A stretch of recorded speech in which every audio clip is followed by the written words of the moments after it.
Et bien bonjour, moi c'est déjà dans de 6 diamants. Aujourd'hui, je vais vous parler du iPhone 7 et du iPhone 7 Plus qui devrait sortir l'automne prochain. Et pour ce qui est du iPhone 6C, je vais en parler bien sûr dans une prochaine vidéo parce qu'il devrait sortir bientôt, c'est-à-dire en février 2016. Enfin bref, la plus grosse rumeur concernant ce nouvel iPhone, c'est qu'il va être beaucoup plus mince que l'iPhone 6S. Il serait tellement mince que la prise pour écouteur va disparaître parce qu'elle est trop grosse. Là, je vous vois venir, vous allez me demander, mais comment qu'on va faire pour écouter de la musique? C'est vraiment très simple. Apple veut faire des écouteurs, mais bien sûr avec un port Lightning au bout pour qu'ils puissent se brancher.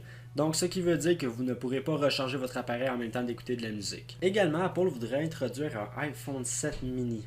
Oui, vous avez bien entendu, un iPhone 7 mini là. La rumeur dit qu'il aurait un écran de 4 pouces tout comme l'iPhone 5S. L'iPhone 7 et l'iPhone 7 Plus seraient équipés de la puce A10, mais pour ce qui est du iPhone 7 mini, il posséderait la puce A9 et il n'aurait pas le 3D Touch. Ce nouvel iPhone ne posséderait plus l'écran LCD, mais un écran OLED qui permettrait d'avoir une bien meilleure résolution, surtout au niveau des couleurs. L'iPhone 7 normal posséderait 2 Go de RAM et le 7 Plus posséderait 3 Go de RAM. Bon, maintenant on va rentrer dans les rumeurs qui sont un peu plus dures à croire selon moi. Premièrement, l'iPhone 7 serait waterproof. Si je me souviens bien, là, on a dit ça pour le 6S, le 6, le 5S, le 5. Il n'y aurait plus de bouton Home. L'écran couvrait toute la face avant, ce qui veut dire qu'il n'y aurait plus de Touch ID non plus.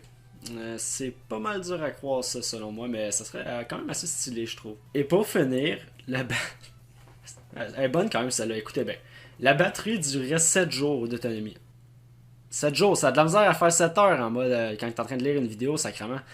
L'affaire, c'est que les batteries seraient faites en hydrogène. Oui, en hydrogène, là. Qu'est-ce qui est pas mal sûr par contre, c'est que l'iPhone 7 partirait à 32 Go, ce qui veut dire qu'il n'y aura plus de 16 Go. Je pense que c'est beaucoup mieux, surtout si ça filme en 4K. Il va avoir de la misère à rentrer juste avec 16 Go. Pour ce qui est des prix, l'iPhone 7 sera au même prix que l'iPhone 6S.